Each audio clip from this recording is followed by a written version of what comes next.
The profit chapter 4। फिर एक महिला जो अपनी छाती से एक छोटे से बच्चे को लगाए हुए थी ने कहा, हमें संतान के बारे में कुछ बताइए। तब उसने कहा, तुम्हारी संतान अपनी संतान नहीं है, वे तो परम जीव द्वारा अपने लिए की गई कामना के पुत्र एवं पुत्री हैं। तुम उनके लिए इस संसार में आने हेतु साधन मात्र हो, लेकिन वे तुम में से नहीं आते, और हालांकि वे तुम्हारे साथ हैं फिर भी वे तुम्हारे नहीं हैं। तुम उन्हें प्रेम तो दे सकते हो, लेकिन अपने विचार न दो, क्योंकि उनके पास स्वयं के विचार हैं। तुम उनके शरीरों को भले ही घरों में रख सकते हो, लेकिन उनकी आत्माओं को नहीं, क्योंकि उनकी आत्माएं तो भविष्य के घरों में रहती हैं, जहां तुम नहीं जा सकते, यहाँ तक कि उनके सपनों में भी नहीं। तुम उनकी तरह दिखने का प्रयास कर सकते हो, लेकिन उन्हें अपनी तरह बनाने का प्रयास न करना, क्योंकि जीवन पीछे की ओर नहीं जाता और न ही बीते समय पर रुक सकता है। तुम वह धनुष हो जिससे तुम्हारे बच्चे जीवित तीरों की भांति निकलते हैं। धनुषधारी अनंत मार्ग पर निशाना लगाता है और तुम्हें अपनी शक्ति के आगे झुकाता है, ताकि उसके तीर तीव्र गति से दूर जा सकें। उस धनुषधारी के हाथों तुम्हारा झुकाया जाना आनंद के लिए है, क्योंकि वह उड़ने वाले तीरों से प्रेम करता है, और इसलिए उस धनुष से भी वह प्रेम करता है जो कि स्थिर है। चैप्टर 5 दान। इसके पश्चात एक धनी व्यक्ति ने कहा, हमें दान के बारे में कुछ बताइए। और उसने बताना शुरू किया, जब तुम अपनी संपत्ति में से कुछ देते हो तो केवल बहुत ही थोड़ा देते हो, अर्थात नहीं के बराबर। जब तुम अपने आप में से कुछ देते हो तब वास्तव में कुछ देते हो, क्योंकि तुम्हारी संपत्ति क्या वही चीज़ें नहीं हैं जिन्हें तुम इस डर से अपने पास सुरक्षित रखते हो कि भविष्य में इनकी आवश्यकता पड़ सकती है। और यही कल उस बेहद चालाक कुत्ते को क्या देगा जो रेत में हड्डियां दबाता हुआ पवित्र नगर की ओर जाने वाले तीर्थयात्रियों का पीछा करता है। और अभाव का डर क्या है? केवल स्वयं अभाव ही तो है। जब तुम्हारा कुआं भरा हुआ हो, क्या तब भी न बुझने वाली प्यास भयानक नहीं होती? संसार में ऐसे लोग भी हैं जो अपनी अथाह संपत्ति में से बहुत थोड़ा दान करते हैं, और इतना भी वे अपनी पहचान बनाने के लिए देते हैं, और उनकी अंतर्निहित इच्छाएं उनके इस दान को अलाभकारी बना देती है। इसके विपरीत संसार में ऐसे भी लोग हैं जिनके पास बहुत कम है, लेकिन वे सारा का सारा दे देते हैं। ये वही लोग हैं जिनका जीवन में विश्वास है और जीवन की उदारता में भी, और उनका खजाना कभी खाली नहीं होता। संसार में ऐसे लोग भी हैं जो आनंद पूर्वक दान करते हैं, और वह आनंद ही उनका पुरस्कार है। ऐसे लोग भी हैं जिनको दान देते हुए दुख होता है, और वह दुख ही उनका बपतिस्मा है। और ऐसे लोग भी हैं जो दान करते हैं, और दान करते हुए उन्हें न तो दुख होता है और न प्रसन्नता होती है, और न ही वे इसे पुण्य का कर्म समझकर दान देते हैं। वे तो इस प्रकार दान देते हैं जैसे सामने की घाटी का हिना का फूल अपनी सुगंध चहु ओर बिखेर देता है। इस प्रकार के लोगों के बीच ईश्वर वास करता है, अर्थात इन्हीं दानी लोगों के माध्यम से ईश्वर बोलता है, और इनकी आँखों के द्वारा ही वह अपनी मुस्कुराहट धरती पर बिखेरता है। जब मांगा जाए और उसे समय मांगने वाले को दे दिया जाए तो यह बड़ा अच्छा कर्म है, लेकिन श्रेष्ठ कर्म तो वह है जब बिना मांगे दे दिया जाए। खुले हाथों से दान करने वाले व्यक्ति को अधिक प्रसन्नता तब मिलती है जब उसे दान देने की अपेक्षा दान लेने वाले की तलाश हो। और तुम्हारे पास ऐसी क्या चीज़ है जिसे तुम देने से इनकार करो? जो कुछ भी तुम्हारे पास है, एक न एक दिन वह सब तुम्हें देना ही पड़ेगा। अतः जो देना है अभी दे दो, ताकि दान देने का समय तुम्हारे उत्तराधिकारियों का नहीं बल्कि तुम्हारा ही रहे। तुम अक्सर कहते हो मैं दान दूंगा, लेकिन सुपात्र को ही। तुम्हारे बगीचे में खड़े पेड़ तो ऐसा नहीं करते, और न ही तुम्हारे चारागाह की भेड़ें ऐसा करती हैं। वे दान करते हैं ताकि वे जिंदा रह सकें, क्योंकि रोक कर रखी हुई चीज़ ही नष्ट होती है। जो दिन व रातों का दान प्राप्त करने योग्य है, वह निश्चय ही तुम में से बचे हुए सभी कुछ को प्राप्त करने योग्य है। और जो जीवन समुद्र में से पीने योग्य है, वही तुम्हारी छोटी सी धारा में से अपना प्याला भरने की योग्यता रखता है। फिर उससे बड़ा रेगिस्तान ही क्या होगा, जो दान लेने का साहस विश्वास में नहीं बल्कि उदारता में है। फिर तुम कौन हो जिसके सामने आदमी अपनी छाती खोले और अपने स्वाभिमान पर से पर्दा हटा दे, ताकि तुम उसकी योग्यता को नग्न और उनके आत्मसम्मान को निर्लज्ज होते हुए देख सको। पहले तो तुम अपने आप को देखो कि तुम स्वयं दाता बनने अथवा दान देने का साधन बनने की योग्यता रखते हो, क्योंकि यह बात सच है कि जीवन ही जीवन को देता है, और जबकि तुम जो कि अपने आप को दाता कहते हो केवल एक गवाह से अधिक कुछ नहीं हो। और तुम लेने वालों, तुम सभी लेने वाले हो। अपने ऊपर कृतज्ञता का भार मत डालो, नहीं तो अपने ऊपर और दाता पर भी बोझ लाद लोगे। बेहतर है कि दाता के साथ साथ उसके दान के सहारे ठीक वैसे ही ऊपर उठो जैसे कोई वृक्षों के सहारे ऊपर उठता है, क्योंकि अपने ऋण के बारे में बहुत अधिक सचेत होना उसकी उदारता पर संदेह करना है, जिसके पास मुक्त हृदय वाली पृथ्वी रूपी माता और जिसके पास ईश्वर रूपी पिता है। चैप्टर 6 खान पान।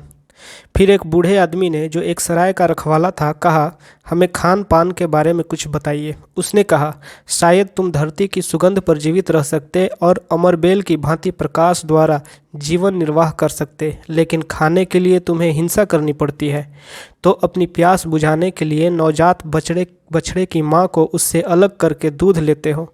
तो फिर इस काम को ईश्वर की पूजा की तरह करो और अपने भोजन की थाली को बलिवेदी समझो, जिस पर जंगल और मैदान के शुद्ध निर्मल जीवन का बलिदान दो, जो कि मनुष्य में शुद्ध और अत्यधिक निर्मल है। किसी पशु को मारते समय उससे अपने हृदय में यह कहो, जो शक्ति तुम्हारी जीवन लीला समाप्त कर रही है वही मेरी जीवन लीला को समाप्त करेगी, और फिर उसी तरह मुझे भी खाया जाएगा। फिर जिस कानून ने तुझे मेरे हाथों में सौंपा है, उसी कानून के द्वारा मुझे भी और अधिक शक्तिशाली हाथों में सौंपा जाएगा। तुम्हारा खून और मेरा खून केवल वह रस है जो स्वर्ग के वृक्षों में पोषण क्रिया को अंजाम देता है। और जब तुम अपने दांतों से किसी सेब को चबाते हो, तो उससे अपने मन में कहो, तुम्हारे बीज मेरे शरीर में जीवित रहेंगे और तुम्हारे भविष्य की कलियां मेरे हृदय में खिलेंगी, और हम साथ साथ सारे मौसमों का आनंद लेंगे। और शरद काल में जब तुम अपने बगीचे में अंगूर लेकर उन्हें रस निकालने वाली मशीन में डालो, तो अपने दिल में कहो, मैं भी अंगूर का एक बगीचा हूँ और मेरे फल भी रस निकालने वाली मशीन में डाल दिए जाएंगे, और नई मदिरा की तरह मुझे अविनाशी बर्तन में रखा जाएगा। और सर्दी के मौसम में जब तुम शराब बनाओ, तब हर प्याले के लिए अपने दिल में एक गीत को जगह दो, और सर्दी के दिनों के लिए, अंगूर के बगीचे के लिए और रस निकालने वाली मशीन के लिए उस गीत में एक याद रहने दो। चैप्टर 7 कार्य। फिर एक हल चलाने वाले ने कहा, हमें कार्य करने के बारे में कुछ बताइए। और उसने यह कहते हुए बताया, तुम इस प्रकार कार्य करो ताकि धरती और उसकी आत्मा की गति के साथ संतुलन बना रहे, क्योंकि निष्क्रिय होना मौसमों के प्रति अनजान बने रहना है, और जीवन के उस जुलूस से बाहर निकल जाना है जो वैभव और गर्व के समर्पण के साथ अनंत की ओर कूच करता है। जब तुम काम करते हो तो तुम एक बांसुरी की तरह होते हो, जिसके अंतर हृदय से निकलकर कानाफूसी संगीत में परिवर्तित हो जाती है। तुम में से ऐसा कौन होगा जो गूंगा और मौन बांस की भांति बनना चाहेगा, जबकि शेष सभी एक स्वर में साथ साथ गीत गा रहे हों। तुम्हें सदैव बताया गया है कि कार्य एक अभिलाषा है और परिश्रम एक दुर्भाग्य, लेकिन मैं तुमसे कहता हूँ कि जब तुम कार्य करते हो तो उस समय धरती के दूरस्थ सपने के एक भाग को पूरा करते हो, जो उस सपने की उत्पत्ति के समय तुम्हें सौंपा गया था। और कार्य करते हुए तुम सच में प्रेमपूर्ण जीवन जी रहे होते हो, और कार्य करते हुए जीवन से प्रेम करना जीवन के गहरे रहस्यों के साथ आत्मीयता बनाना है। लेकिन अगर तुम दुख में जन्म लेने को संकट और जीवन निर्वाह को अपने माथे पर लिखा अभिशाप कहते हो, तो मैं कहता हूँ कि तुम्हारे माथे का पसीना ही उस लिखे हुए को मिटा सकता है। तुम्हें बताया गया है कि जीवन अंधकार है, और अपनी थकान में थके हुए लोगों की बात की तुम भी पुनरावृत्ति करते हो। और मैं कहता हूँ कि जीवन सच में अंधकार है अगर उसमें प्रेरणा नहीं है, और ज्ञान के अभाव में सारी प्रेरणा व्यर्थ है, और अगर ज्ञान का अभाव है तो कार्य के बिना सारा ज्ञान व्यर्थ है, और प्रेम के अभाव में सारा कार्य शून्य है। जब तुम प्रेम पूर्वक कार्य करते हो तो तुम अपने आप को अपने आप से एक दूसरे से और ईश्वर से बांध लेते हो। और प्रेम पूर्वक कार्य करना क्या है? यह तुम्हारे हृदय से खींचे गए धागों द्वारा कपड़ों को बुनता है, जैसे कि तुम्हारे प्रियतम को ही इसे पहनना हो। यह प्रेम सहित घर का निर्माण करना है, जैसे कि तुम्हारे प्रियतम को इसी घर में निवास करना हो। यह कोमलता से बीजों को बोना है और आनंदपूर्वक फसल को काटना है, जैसे तुम्हारे प्रियतम को ही उसे खाना हो। यह तुम्हारे द्वारा निर्मित की गई चीज़ों को तुम्हारी अपनी ही आत्मा को सांस द्वारा आवेशित करना है, और यह जानना कि सभी सौभाग्यशाली मृतक तुम्हारे सामने खड़े हैं और तुम्हें देख रहे हैं। मैंने अक्सर तुम्हें नींद में बड़बड़ाते हुए सुना है, जो व्यक्ति संगमरमर पर कार्य करता है और पत्थर में अपनी आत्मा को देखता है, वह खेत में हल चलाने की अपेक्षा बेहतर है। और जो पर्दे पर इंद्रधनुषी रंगों को आदमी की रूपरेखा देने के समय जागते हुए कहते हैं कि हवा घास के तिनकों की अपेक्षा विशाल बलूत के पेड़ से कोई अधिक मृदुलता से बात नहीं करती, और केवल वही श्रेष्ठ है जो हवा की आवाज़ को अपने प्रेम के माध्यम से मधुर गीत में परिवर्तित कर देता है। प्रेम का जाहिर होना ही कार्य है, और अगर तुम कार्य को प्रेम पूर्वक नहीं बल्कि अरुचि से करते हो तो फिर यही अच्छा है कि तुम अपना कार्य छोड़ दो और मंदिर के द्वार पर जाकर बैठ जाओ। उन लोगों से भीख मांगो जो आनंद पूर्वक कार्य करते हैं, क्योंकि अगर तुम लापरवाही से रोटी सेंकते हो तो तुम एक कड़वी आग में जली हुई रोटी सेंकते हो, जिससे आदमी की केवल आधी भूखी मिट सकेगी। और अगर तुमको अंगूरों का रस निकालने में असंतोष मिले तो इसका अर्थ है कि तुम्हारा असंतोष शराब में जहर घोल देता है। और अगर देवताओं की तरह गाते हो और गाने से प्रेम नहीं करते हो तो तुम मनुष्य के कानों को ऐसे ढक दोगे जैसे वे दिन और रात की आवाज़ों को सुनने में असमर्थ हो जाएं। चैप्टर 8 सुख और दुख। तब एक महिला बोली, हमें सुख और दुख के बारे में कुछ बताइए। और फिर उसने बताना शुरू किया, तुम्हारे दुख का तुमसे दूर जाना ही तुम्हारा सुख है, और वही भंडार जिसमें से तुम्हारी हंसी उठती है अधिकांशतः वह तुम्हारे आंसुओं से भरा होता है। इसके अलावा इसमें और कुछ कैसे हो सकता है? तुम्हारे अंदर दुख जितनी गहराई तक पहुंचता है उतना अधिक तुम सुख का अनुभव कर सकते हो। क्या वह प्याला जिसमें शराब भरी हुई है वही प्याला नहीं है जिसे कुम्हार के यहाँ मिट्टी में पकाया गया था? क्या वह बांसुरी वही लकड़ी नहीं है जिससे तुम्हारी आत्मा को शांति प्राप्त होती है और जिसमें चाकुओं से छेद किए गए थे? जब तुम आनंदित हो जाओ तो अपने दिल की गहराई में झांक कर देखो और तुम देखोगे कि जो तुमको सुख दे रहा है वह वही है जिसने तुमको दुख दिया है। जब तुम दुखी हो जाओ तो दोबारा अपने दिल में देखो और तब तुम देखोगे कि वास्तव में तुम उसके लिए रो रहे हो जो तुम्हारा सुख रहा है। तुम में से कुछ लोग कहते हैं दुख की अपेक्षा सुख श्रेष्ठ है, और कुछ कहते हैं कि नहीं, दुख ही श्रेष्ठ है। लेकिन मैं तुमसे कहता हूँ कि ये दोनों अपृथकनीय हैं, अर्थात इन्हें एक दूसरे से अलग नहीं किया जा सकता। ये साथ साथ आते हैं, और जब उनमें से एक भोजन के समय तुम्हारे साथ बैठा है तो याद रखो कि दूसरा तुम्हारे बिस्तर पर सो रहा है। अधिकांशतः तुम अपने सुख और दुख के बीच तराजू की तरह लटके हुए हो जो ऊपर नीचे होते रहता है। हकीकत में तुम उसी समय स्थिर और संतुलित रहते हो जब तुम खाली हो। जब खजाने की देखभाल करने वाला अपना सोना चांदी तौलने के लिए तुम्हें उठाता है तब तुम्हारा सुख और दुख कम ज़्यादा होता रहता है। चैप्टर 9 घर। तब एक मिस्त्री आगे आया और बोला, हमें घरों के बारे में कुछ बताइए। और उसने जवाब देते हुए कहा, नगर की चार दीवारी के अंदर घर बनाने की तुलना में किसी निर्जन स्थान पर अपनी कल्पनाओं की कुटिया बनाओ, क्योंकि जैसे तुम शाम के धुंधलके में अपने घर जाते हो वैसे ही तुम्हारे अंतर में बसने वाला यात्री जो हमेशा दूर और अकेला रहता है वह लौट आता है। तुम्हारा घर ही तुम्हारा विस्तारित शरीर है। यह सूर्य के प्रकाश में बढ़ता है और रात की स्थिरता में विश्राम करता है, और यह भी सपनों से वंचित नहीं है। क्या तुम्हारा घर सपना नहीं देखता और सपने देखते हुए नगर को छोड़कर जंगल या पहाड़ी की चोटी पर नहीं जाता? शायद मैं तुम्हारे घरों को अपने हाथों में ले सकता, और जैसे कोई किसान बीज बोता है उसी तरह मैं भी मैदान व जंगलों में उन्हें बिखेर सकता। काश घाटियाँ तुम्हारी राहें होती और हरे भरे रास्ते तुम्हारी गलियाँ। ताकि तुम एक दूसरे को ढूंढते ढूंढते अंगूरों के बगीचे में से निकल सकते और अपने कपड़ों में धरती की सुगंध लेकर आ सकते। लेकिन जब ये चीज़ें नहीं होने वाली हैं, डर की वजह से तुम्हारे पूर्वजों ने तुम्हें एक दूसरे के बहुत ही नज़दीक इकट्ठा कर दिया है, और वह डर अभी कुछ और समय तक बरकरार रहेगा।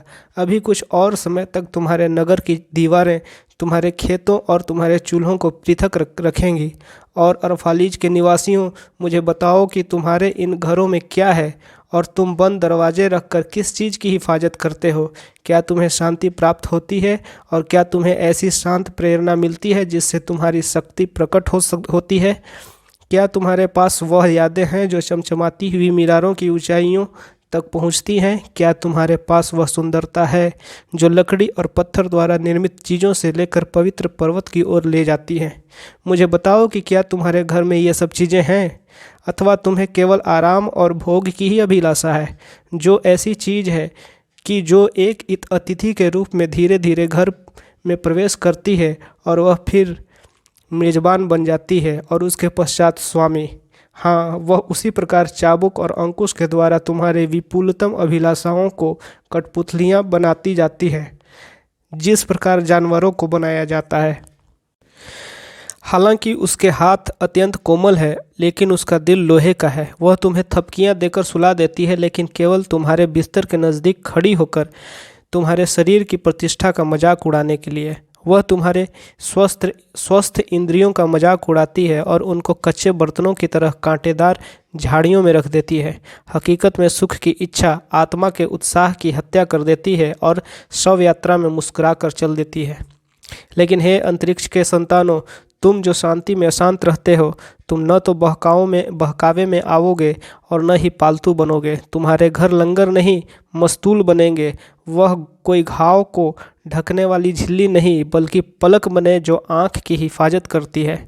तुम अपने पंख इसलिए नहीं सिकोड़ लोगे कि तुम दरवाज़ों में से निकल सको, और न ही अपने सिर झुकाओगे कि छत से टकराने से बच जाओ, और न ही सांस लेने से डरोगे कि कहीं दीवार दरार आने से गिर पड़े।